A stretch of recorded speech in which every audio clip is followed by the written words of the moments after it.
Welcome back, everybody. Sorry I've had a little bit of a hiatus. Like they say, excuses are like assholes. Everybody has one and they all stink. So I'm not going to bullshit you guys. Just haven't been at it lately. It's been a little bit off my game. But my fantasy team, on the other hand, got 2 nice wins. Um, there's a lot I got to get into. I know, like I said, I haven't been here for a while and you guys are probably like over this or whatever. But there's one very important thing. It's already week 12, and we have to talk about playoffs. Playoffs? We'll talk about playoffs? You kidding me? Playoffs? I just hope we can win a game. So yes, playoffs, very important. As you know, the last 2 weeks, because we have 11 teams only, there was 2 extra buys. I was going crazy trying to figure this out. Big shout out to Mike and to Joe for both helping me, sort through some options, and finally I got one that stuck.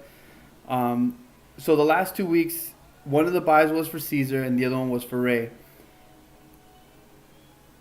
Since we've been gone, amazingly, there's 5 players. Okay, so 6, 7 get in, and the rest won't, obviously. But there's 5 of us who have the same record. There's myself, Jesse, Joe, Cade, and Caesar, all at 3-7. And 3-7, I know you're saying, oh, it's pathetic. I can't believe it. 3-7 teams get in.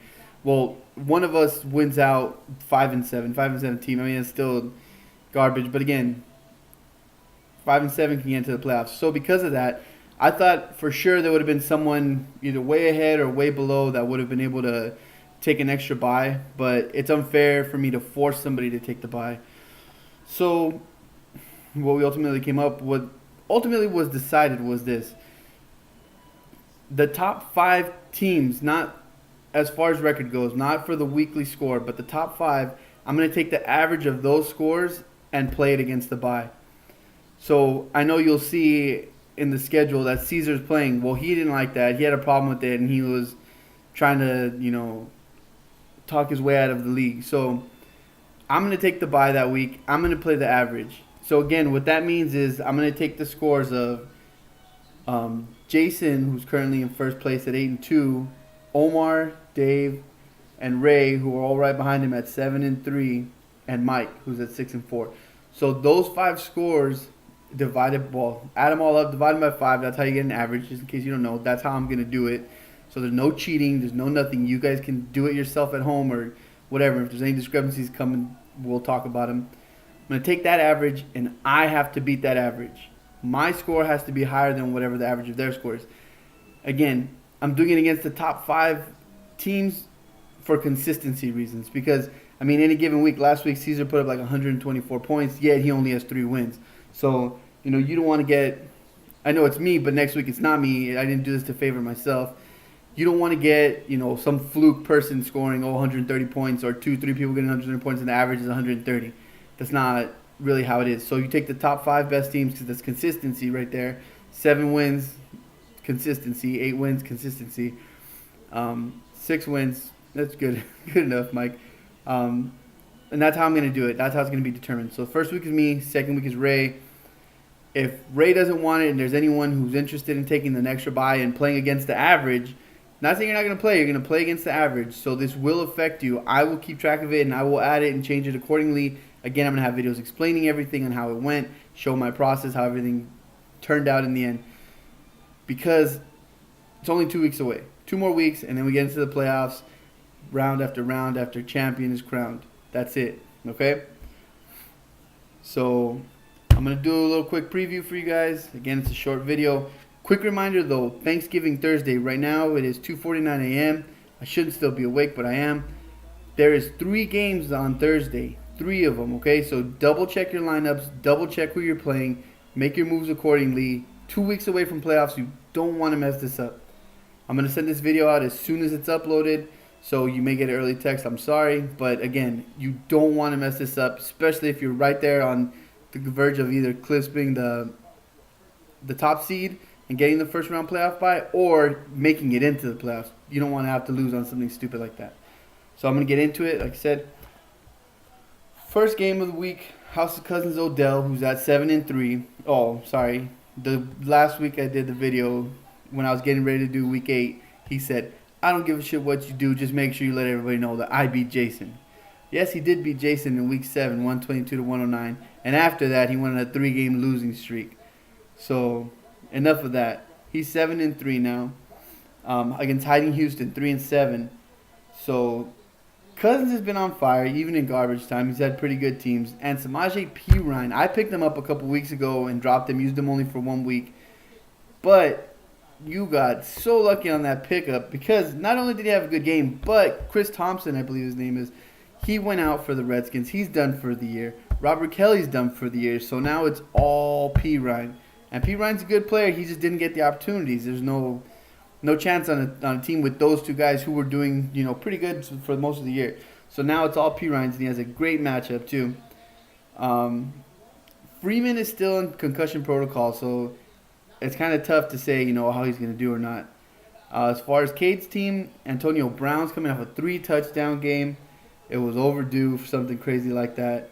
Alex Smith is coming off a 7.9 game, but he's playing Buffalo this week, and Buffalo hasn't been as dominant or as good as anyone thought they would be. I mean, they do get some points, but it's all garbage time, and they've been getting beat really bad the last couple of weeks.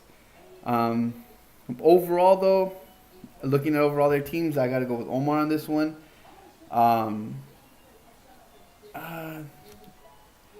Maybe he scores 110, 115. Cade probably in the 80, 90, high 80, low 90 range. So I'm giving it to Omar for this one. On to the next matchup, we got Staph Infection Contagious. That's David, 7-3 against Witten the Hell, Mike, 6-4. So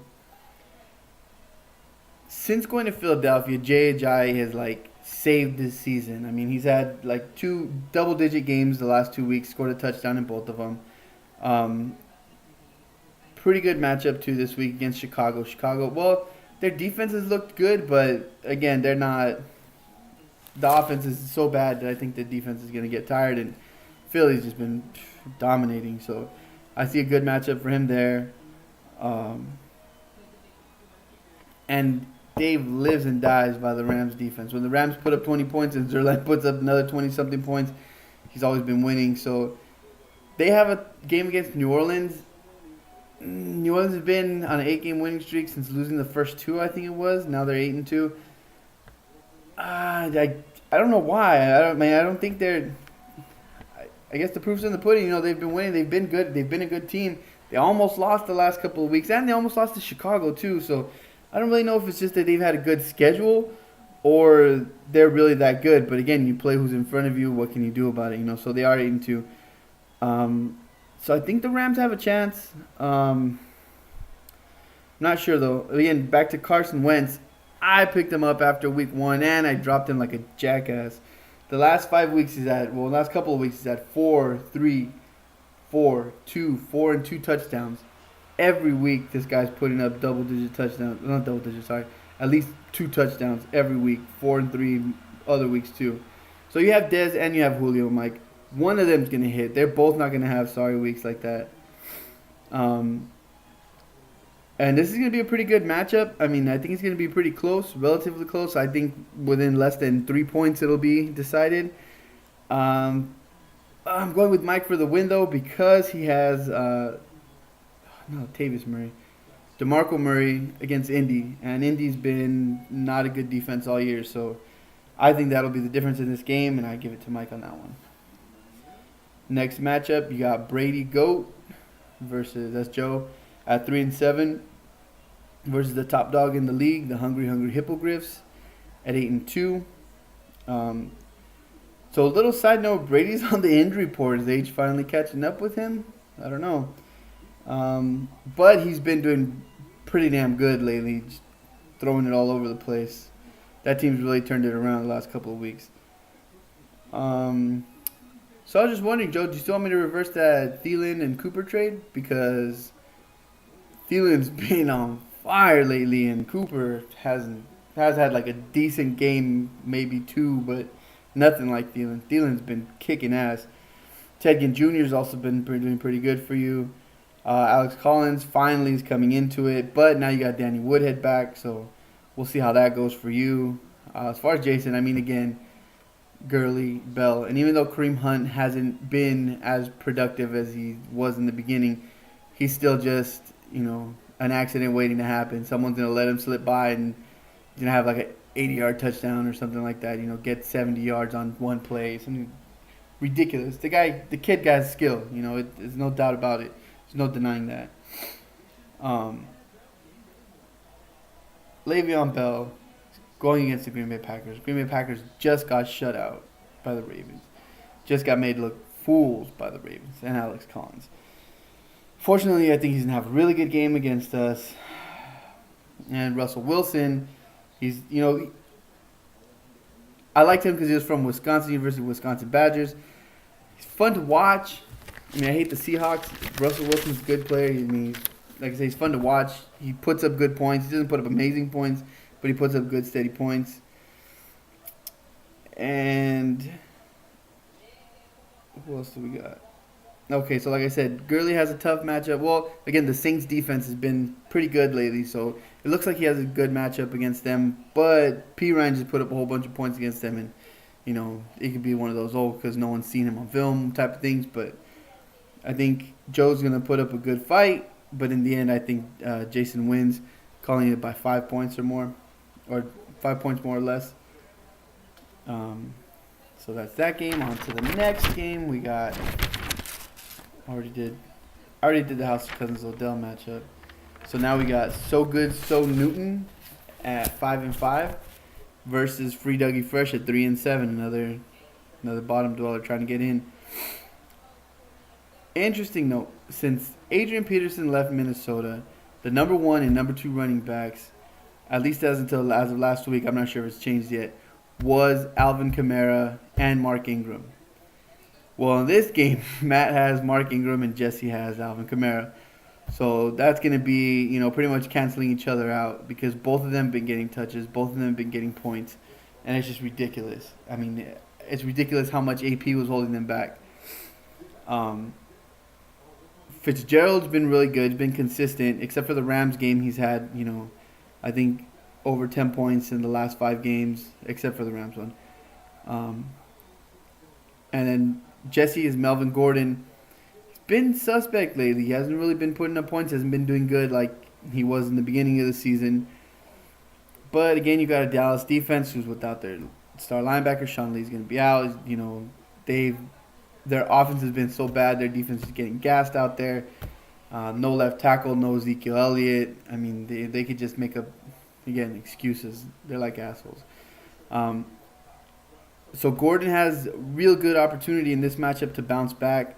Crabtree at Denver. Denver's looked a little different lately, but I still don't think he's going to...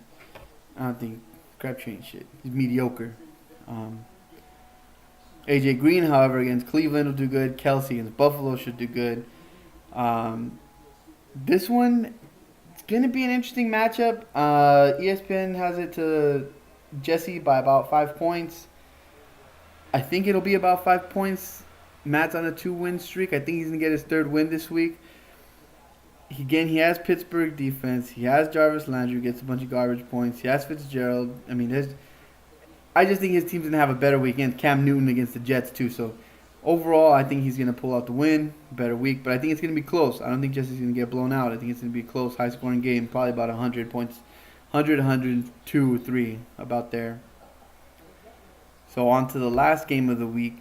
Stepping in for me, I pity the fool Caesar at 3-7 against How Winning Baffled.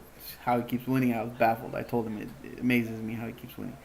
And he even beat me. So Ray is 7-3, also one of the ones trying to get that number 1 seed still. Like I've been talking about the Saints, Breeze goes to play the Rams. Breeze has been okay because the running game's been doing everything, but he still can do it. He's still Drew Brees. He can still get it done when he needs to. As in the last week against the Redskins, they came back to win it. McCoy put up 20-some-odd points, and they were behind against the Chargers. They were behind so bad against the Chargers, and they were still running the ball because he's effective, because he's good. Maybe you could say the Chargers defense wasn't playing as hot, but I don't think so because they put points all the way up until the very end. So I think McCoy at Kansas City is going to have a really good game. Demarius Thomas has been coming on lately, so against Oakland, I think he has a good game. Gronk against Miami, I think he has a good game. And as for Caesar, Fournette hasn't really been there. Fournette's kind of, maybe got 10 points, 9 points, but he's been injured. He got kicked off that 1 week because of breaking a team rule or something. But then you got Alfred Morris. Like I said, last week, Shady just put up 24 points. And I know Alfred Morris is no LaShawn McCoy, but he's still going to have a pretty good game. He won't get 24 points, but he'll probably get about 10 to 13 points maybe. Marvin Jones Jr. is hit or miss, so that could be anywhere from 2 points to 20 points. Against Minnesota, though, I don't think he's going to do that hot.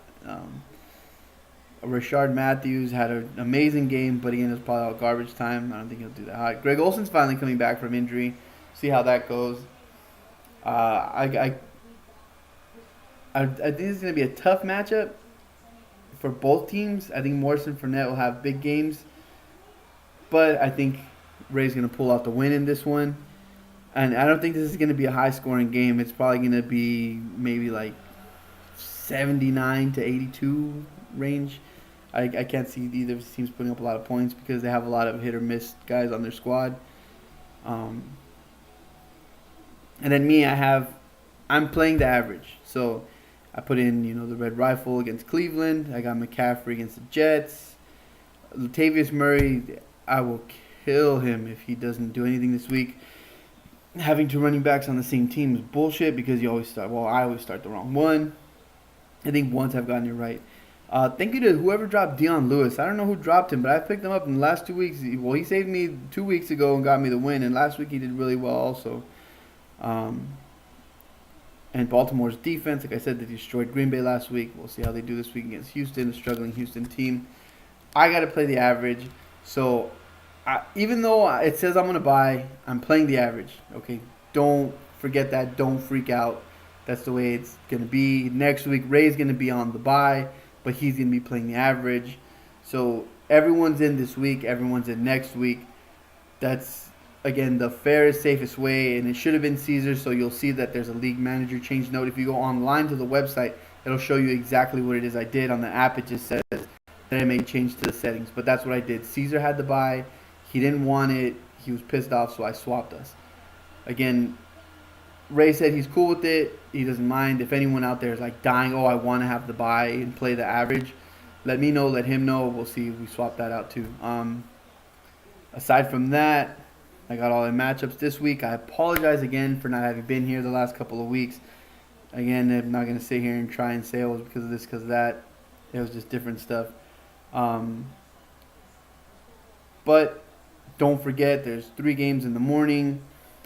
Not all in the morning, 3 games all day long. So make sure you have your lineup set. Make sure you're good to go on that. And there's just one more thing I would like to say.